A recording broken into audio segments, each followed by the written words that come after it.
के घर में रहते थे, किंतु भैया और भाभी ने भी किसी कारण उनको घर से निकाल दिया।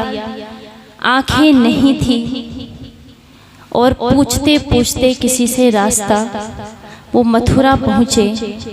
वहाँ पर जाकर के उन्होंने साधना करके ज्ञान को प्राप्त किया। और उन गुरु के पास अनेक शिष्य आते थे, क्योंकि उन्हें उस समय के संस्कृत व्याकरण का सूर्य कहा जाता था, संस्कृत ग्रामर का सन। जैसे आज के समय में IAS के लिए आप विकास सर का, खान सर का नाम बड़े उससे लेते हैं ना, उनसे अच्छा गुरु नहीं मिल सकता। ऐसे ही बच्चों उस समय उनको संस्कृत ग्रामर का सन कहा जाता था। बहुत छात्र उनके पास आते थे, पढ़ते थे, लेकिन उन गुरु के मन में एक शंका थी कि अनेक छात्र आते हैं, पढ़ते हैं, चले जाते हैं, क्या कोई ऐसा भी छात्र आएगा जो मेरी वेदना को, मेरी इस विद्या को ग्रहण करके संपूर्ण संसार में इस प्रकाश को फैलाएगा, मेरी वेदना को समझेगा। महानुभावों, उस मथुरा में एक व्यक्ति रहते थे जिसका नाम था नयन सुख। वो एक बार गुरुजी के पास गए और उन्होंने कहा, गुरुजी, मुझे ऐसा लगता है कि मेरी इस धरती पर आपके आने से इस धरती का भाग्य खुल जाएगा। गुरु ने कहा, नयन सुख, हम तो दोनों विपरीत हैं। तुम्हारे पास दो सुंदर आँखें और मेरे पास तो आँख ही नहीं है। जब तेरे रहने से यहाँ का भाग्य नहीं सुधरा तो मेरे होने से क्या हो जाएगा। उसने संस्कृत के एक श्लोक की पंक्ति को हिंदी में बोलते हुए कहा, गुरु, मैंने सुना है जैसे जौहरी जौहर को पहचान लेता है, जिस प्रकार से हर प्रकार का कलाकार अपनी कलाकारी को पहचान लेता है, उसकी शुद्धता, उसकी गुणवत्ता को नाप लेता है, उसी प्रकार गुरु भी क्या है, संसार की समस्याओं को देख लेता है। आपकी आंखें जो देख सकती हैं वो मैं नहीं देख सकता।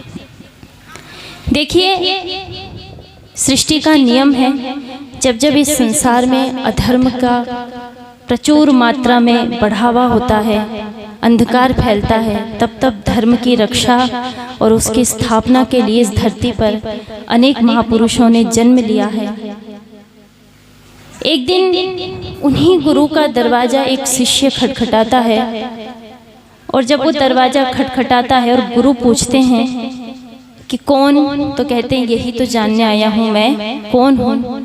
36 वर्ष का युवक उनके दरवाजे के बाहर होता है, और जब गुरु दरवाजा खोलते हैं, आपने दिन में भी सुना था, उनके पास रह करके शास्त्रों का अध्ययन करते हैं।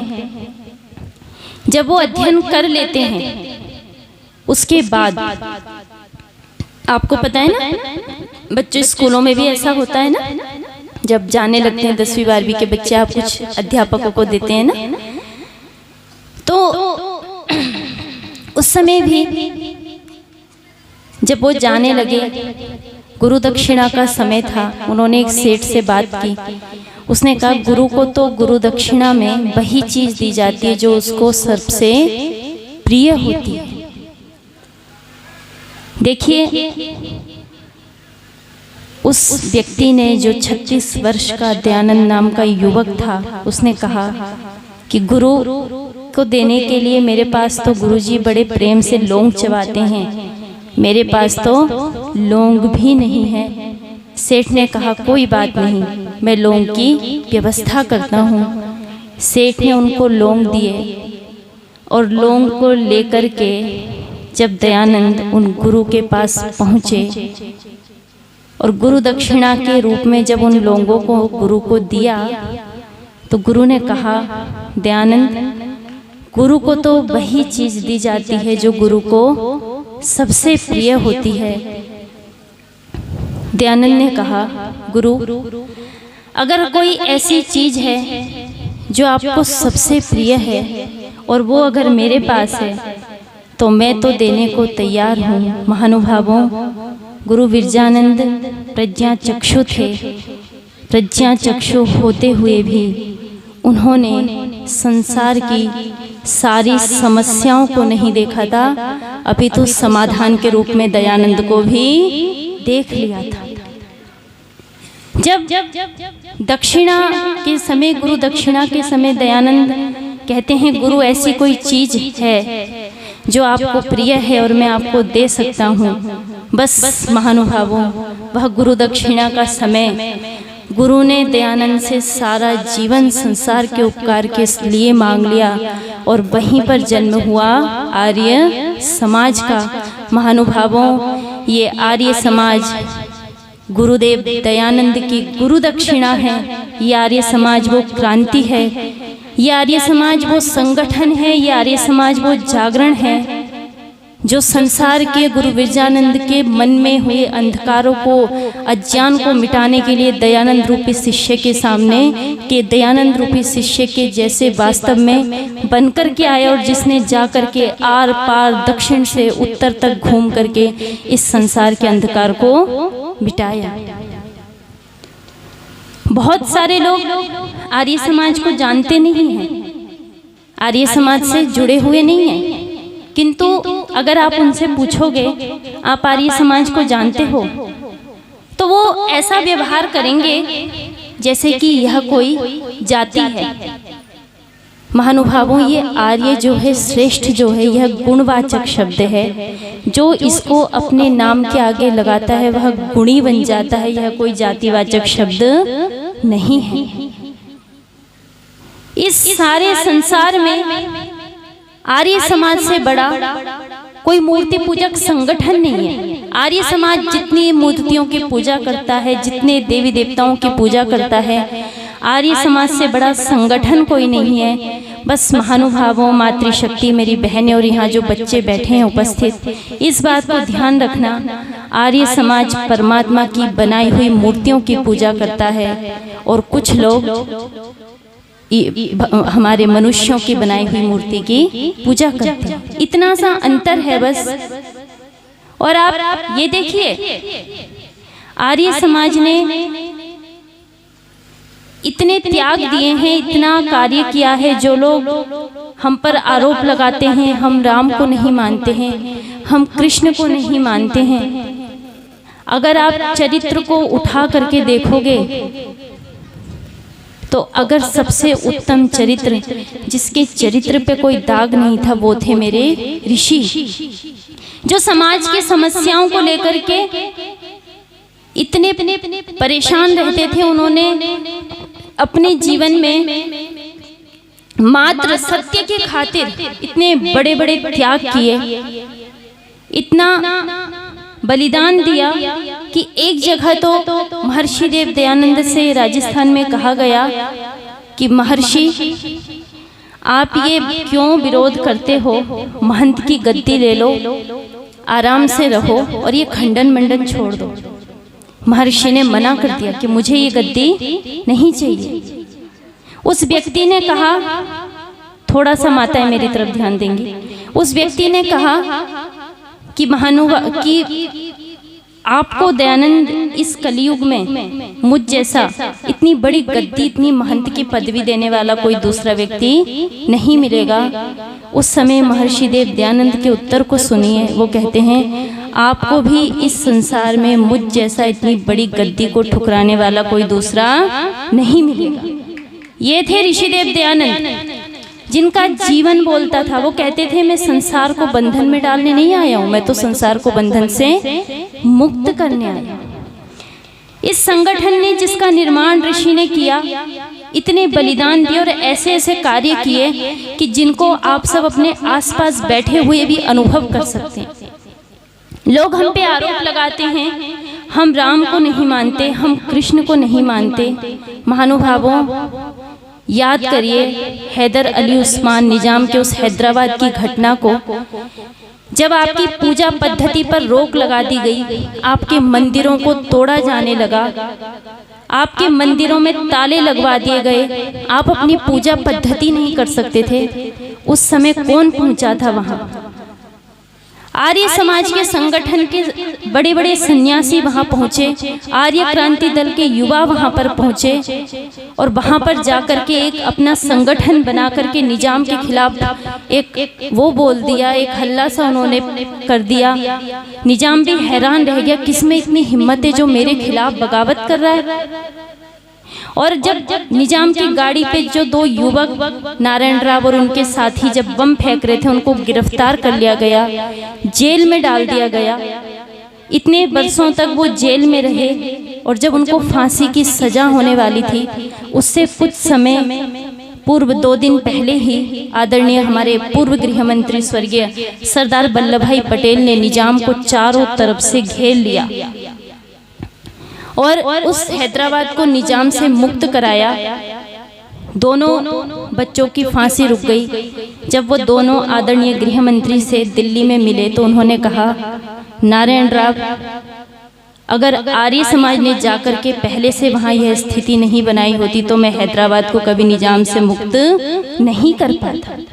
राष्ट्रकवि मनीषी जी इस बात को कहते हैं और बड़े सुंदर शब्दों में कहते हैं कि किसने निजाम के होश उड़ाए, अरे किसने वहां पे तूफान उठाया। इन शब्दों को वो वहां पर लिखते हुए कहते हैं कि आग पराई में कौन जला, आग पराई लगी तो मैं जला। अरे किसने हैदर शाही के पन्ने तोड़े, किसने तूफानों के मुख मोड़े। इतनी बड़ी जिस कृष्ण और राम और जिनके आप मंदिर बनाते हैं, उनके लिए बलिदान आर्य समाज ने दिया। आप कहते हैं हम कृष्ण को नहीं मानते। कल 6 अप्रैल को महात्मा राजपाल जी की जयंती थी, पुण्यतिथि थी। महानुभावों, आपके देश में 1920 में एक पुस्तक आई जिसका नाम था कृष्ण तेरी गीता जलानी पड़ेगी। उसमें कृष्ण के चरित्र को इतना बदनाम किया गया, ऊपर से नीचे तक कृष्ण के चरित्र के बारे में इतना गलत लिखा गया। एक आर्य समाज के विद्वान थे आदरणीय चमुपति शास्त्री जी, कई भाषाओं के विद्वान थे। उन्होंने उस पुस्तक को पढ़ लिया। आपके ये जितने लोग हैं ना, सब उन शांति दूत के पास गए, गांधी जी के पास गए। उन्होंने कहा सबको स्वतंत्रता का अधिकार है, मैं तो कुछ नहीं कर सकता। ऐसे समय में किसी भी बड़े बड़े आचार्यों की लेखनी नहीं चली, ना किसी ने उस पर कोई बात कही। आदरणीय चमुपति शास्त्री जी ने, वो जमाना था जब पत्र का उत्तर पत्र से दिया जाता था और पुस्तक का उत्तर पुस्तकों से दिया जाता था। आदरणीय चमुपति शास्त्री जी ने उस समय एक पुस्तक लिखी ठीक उसके विपरीत, जिसका नाम था रंगीला रसूल। 1920 की घटना है। उस समय जब उन्होंने उस पुस्तक को लिखा, पुस्तक लिख गई लेकिन कोई छापने को तैयार नहीं था। और क्योंकि सब जानते थे कि अगर छाप दी तो सर तन से जुदा, सर तन से जुदा। जब उस पुस्तक को कोई छापने को तैयार नहीं हुआ तो महात्मा राजपाल का बहुत बड़ा प्रेस चलता था। उन्होंने कहा, लाइए, आपने अपना काम किया, मैं अपना काम कर देता हूँ। उन्होंने उस पुस्तक को छापा, नाम नहीं लिखा, बस संपादक की जगह लिखा दूध का दूध, पानी का पानी। पुस्तक छप गई। आप कहते हैं ना कि आर्य समाज राम और कृष्ण को नहीं मानता। देखिए कितना बड़ा बलिदान उस समय हुआ, कितना बड़ा बलिदान आर्य समाज ने दिया जब कृष्ण के चरित्र को बदनाम किया गया और किसी ने अपनी कलम, बाणी, पानी कुछ भी प्रयोग नहीं किया। आपके आदरणीय शांति दूत गांधी जी भी चुप बनकर, मौन बनकर, मूक बनकर बैठे थे। ऐसे समय में एक लेखक ने, आर्य समाज के लेखक ने उसमें कलम चलाई और जिस व्यक्ति महात्मा राजपाल ने उस पुस्तक को छापा, आपको ज्ञात होना चाहिए, रातों रात उनकी हत्या हो गई। और वह दिन था कल का 6 अप्रैल का, जब उनकी हत्या हुई थी। रातों रात उनको मार दिया गया। थोड़ा सा चिंतन करिए, थोड़ा सा विचार करिए। आप सुनी सुनाई बात पे विश्वास कर लेते हैं। बहुत सारे लोग हमसे ये कहते हैं, आप ऐसा अलग से क्या करते हैं, आप भी तो दयानंद की जय ही बोलते। 1 नहीं, 2 नहीं, 10 नहीं, संसार के 70 लेखकों ने जिस ऋषि का जीवन चरित्र लिखा हो। एक विदेशी यहाँ पर आए, संत रोला नाम के, फ्रांस से आए थे। उनसे एक संस्था ने कहा, रामकृष्ण मिशन ने, कि आप हमारे जो गुरुजी हैं उनका जीवन चरित्र लिखिए। आपको पता है जब वो भारत की ओर मुख करके उस व्यक्ति का, उनके जो संस्थापक हैं, उनका जीवन चरित्र लिखने को तैयार होते हैं तो उस समय कम से कम शुरू के 45 पृष्ठ जब भारत की तरफ मुख करते हैं तो ऋषिदेव दयानंद को समर्पित करते हैं। अरे ऐसा व्यक्तित्व था उनका कि महर्षि अरविंद ने उनके लिए एक लेख लिखा था जो वैदिक मैगजीन में प्रकाशित हुआ था। उन्होंने लेख बहुत अच्छा लिखा था, लेकिन हर जगह क्या लिखा था? दयानंद ऐसे हैं, दयानंद वैसे हैं, दयानंद का चरित्र ऐसा है। वहाँ के लोगों को शिकायत हुई, उनके पास एक आर्य समाज के व्यक्ति जाते थे, अभयदेव वेदालंकार जी। उन्होंने कहा आप पूछिएगा गुरुजी से कि उन्होंने ऐसा क्यों लिखा। जब उन्होंने उनसे पूछा कि आपने लेख तो बहुत अच्छा लिखा, ध्यान रखना महर्षि अरविंद आर्य समाजी नहीं थे, इस बात को ध्यान रखिएगा। जब उन्होंने उनसे पूछा कि आपने लेख में ऐसा क्यों लिखा तो उन्होंने बड़ी विनम्रता से हंसते हुए कहा यह शिकायत है। बोले आपने लेख लिखा, दयानंद लिखा, कहीं पर ना ऋषि लिखा, ना महर्षि लिखा, ना कहीं देव लिखा, ना कहीं स्वामी लिखा। तो उन्होंने कहा, महर्षि अरविंद ने उत्तर देते हुए कि ऋषि, महर्षि, स्वामी, महाराज, देव, इस प्रकार के शब्दों को दयानंद के आगे लगाने से दयानंद की गरिमा नहीं बढ़ेगी, अपितु दयानंद के सामने जब इन शब्दों को लगाया जाएगा तो उन शब्दों की गरिमा स्वयं बढ़ जाएगी। ऐसा था उनका चरित्र। महर्षि दयानंद जी जब सत्यार्थ प्रकाश को लिखते हैं तो कितनी विनम्रता है। लोगों ने उनसे कहा दयानंद ये लिख देते कि सत्यार्थ प्रकाश का पढ़ना हमारा परम धर्म है। ऋषि दयानंद ने नहीं लिखा, क्योंकि इस देश में अनेक महापुरुष आए जो कहते थे वेद, कोई उपनिषद पर आकर अटक जाता था, कोई पुराण को ही श्रुति मान लेता था।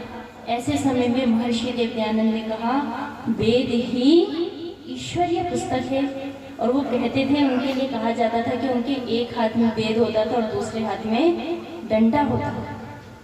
उन्होंने कभी भी अपनी पुस्तक को उतना ऊंचा दर्जा नहीं दिया। अभी तो अजय जी सुबह कहते थे ना, लिखा कि ब्रह्मा से लेकर जयमिनी पर्यंत ऋषियों ने जो कहा वह मैं कह रहा हूँ। वह अपनी भूमिका में भी प्रसंग को लिखते हैं कि आपने सत्यार्थ प्रकाश का नाम सत्यार्थ प्रकाश क्यों रखा? सत्य प्रकाश रख देते। उन्होंने कहा नहीं, सत्य का प्रकाश सिर्फ परमपिता परमेश्वर करता है। मैंने तो उसके कुछ अर्थों को जाना है और मैं उनका प्रकाश कर रहा हूँ।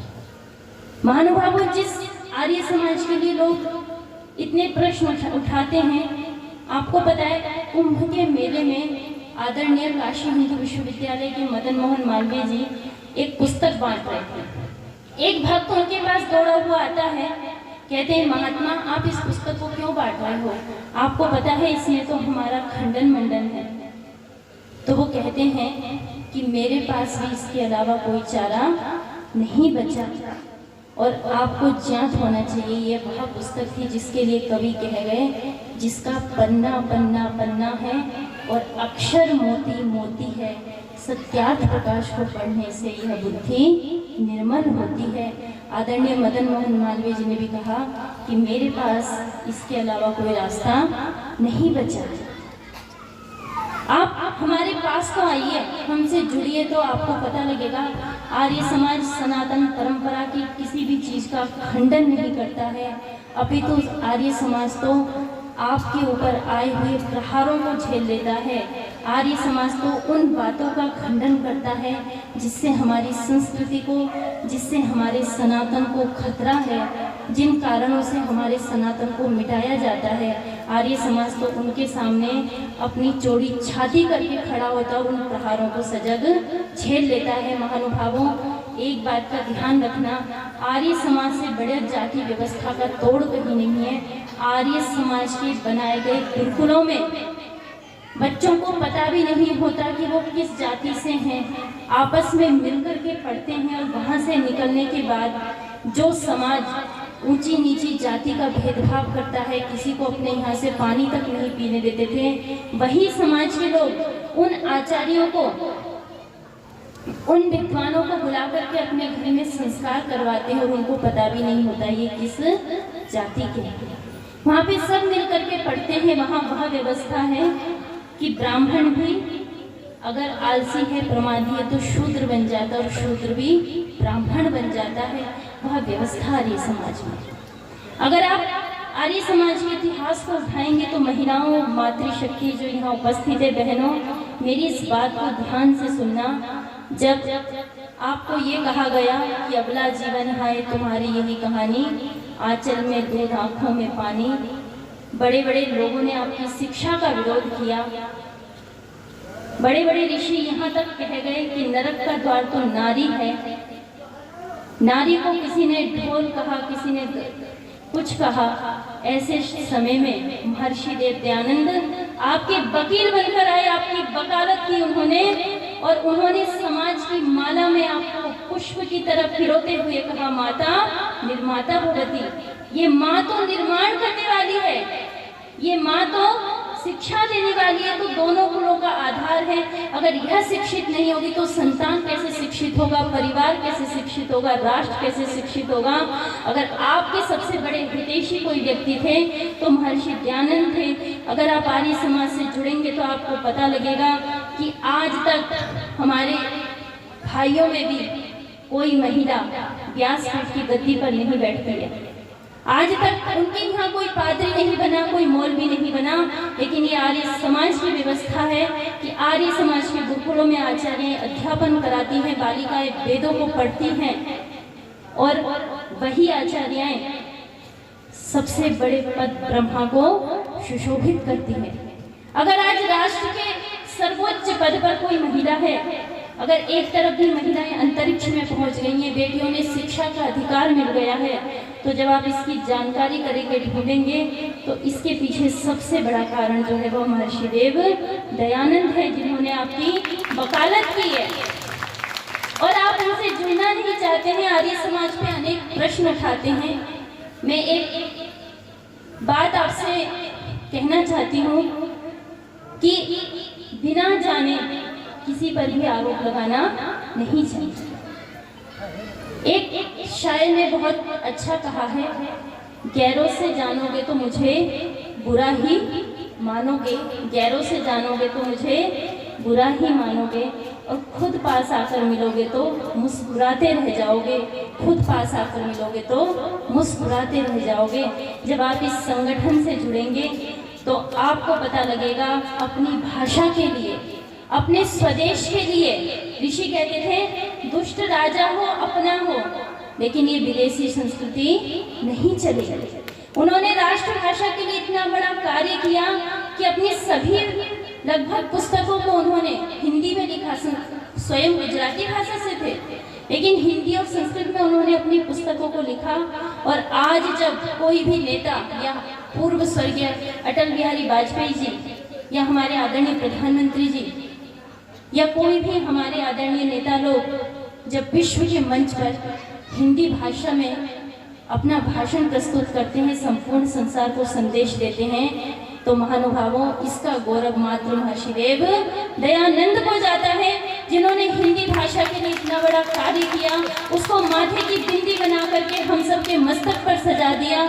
उनके उपकारों को कितना गिने। मेरी तो वाणी भी नेति नेति कहकर पुकारती है जब ऋषि के उपकारों को सोचती हूँ, जब ऋषि के उपकारों को देखती हूँ। किस वर्ग के लिए उन्होंने कार्य नहीं किया, उनके कार्यों को जब हम देखेंगे, जब हम जानेंगे, तब हमें पता लगेगा।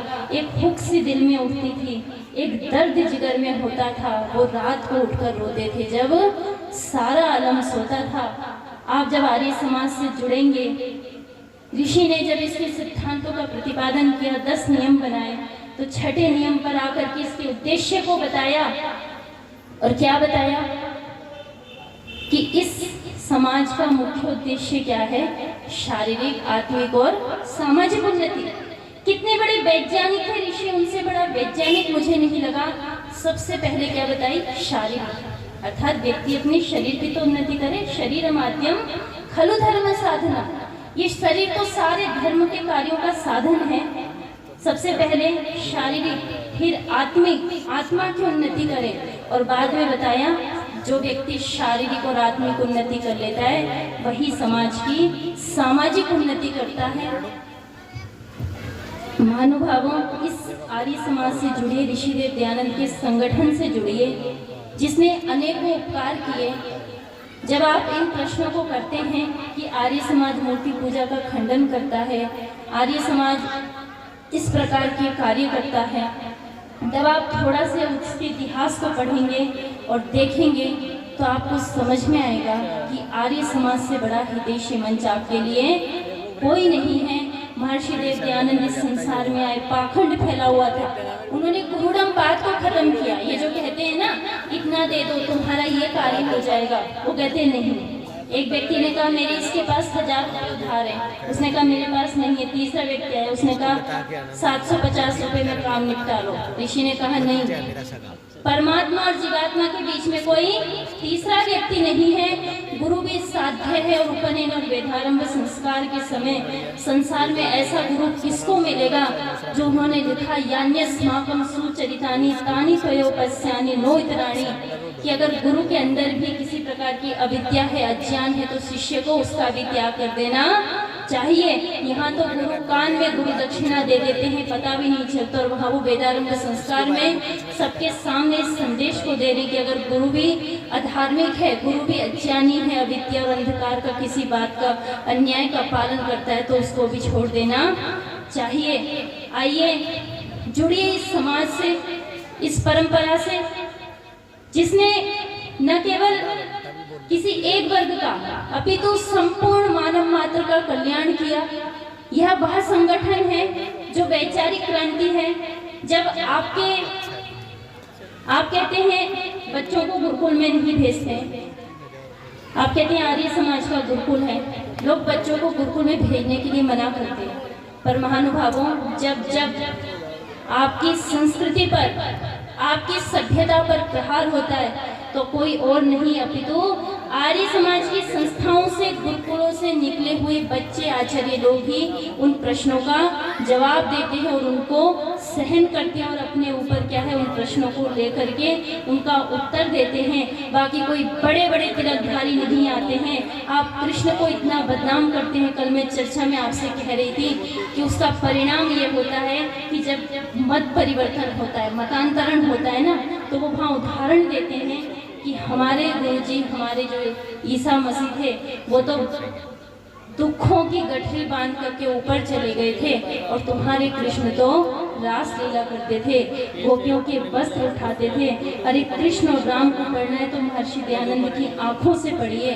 अगर महापुरुषों को देखना है तो महर्षि दयानंद की आंखों से देखिए। ऐसे ही किसी ने नहीं कहा कि 80% आर्य समाजियों का योगदान इस देश की आज़ादी में है। महर्षि दयानंद तो वो जादू थे जो सिर पर चढ़कर बोले, वो जिससे मिले उसको उन्होंने हीरा बना दिया। और देखिए कितनी बड़ी आंखें थी उस गुरु विरजानंद की, कितना बड़ा त्याग था उस धरती का। न तो ऋषिदेव दयानंद मथुरा से थे, न गुरु विरजानंद मथुरा से थे। 2 गंगा के तट पर मिले और संपूर्ण संसार में ज्ञान की गंगा बहा दी। आइए वही बात मैं आपसे कहूँगी कि बिना जाने किसी भी चीज़ को मान लेना गलत है। जब आप इस संगठन से जुड़ेंगे तो आपको पता लगेगा कि आपकी उन्नति के, मानव उन्नति के, आपकी स्वतंत्रता के बहनों, इससे बड़ा रास्ता कोई नहीं है। अपने बच्चों को इस संगठन से जोड़िए, अपने बच्चों को गुरुकुलों में भेजिए, उनको वहाँ गुरुकुलों में अध्ययन कराइए। आप देखिए आपके घर का माहौल भी स्वर्ग बन जाएगा। और हम कहते हैं ना दयानंद की बात, जब हम सभी दयानंद के पथ पर चलेंगे ना तो एक दयानंद जरूर आएगा। और मुझे कवि की वो पंक्तियाँ स्मरण आती हैं कि देखकर देश के हालात सभी, एक दयानंद जरूरी है अभी, एक दयानंद जरूरी है अभी, एक दयानंद जरूरी है अभी। सभी मिलकर बोलेंगे महर्षि देव दयानंद की जय। ओम। धन्यवाद, आप सबने मुझे ध्यान से सुना, बहुत बहुत धन्यवाद।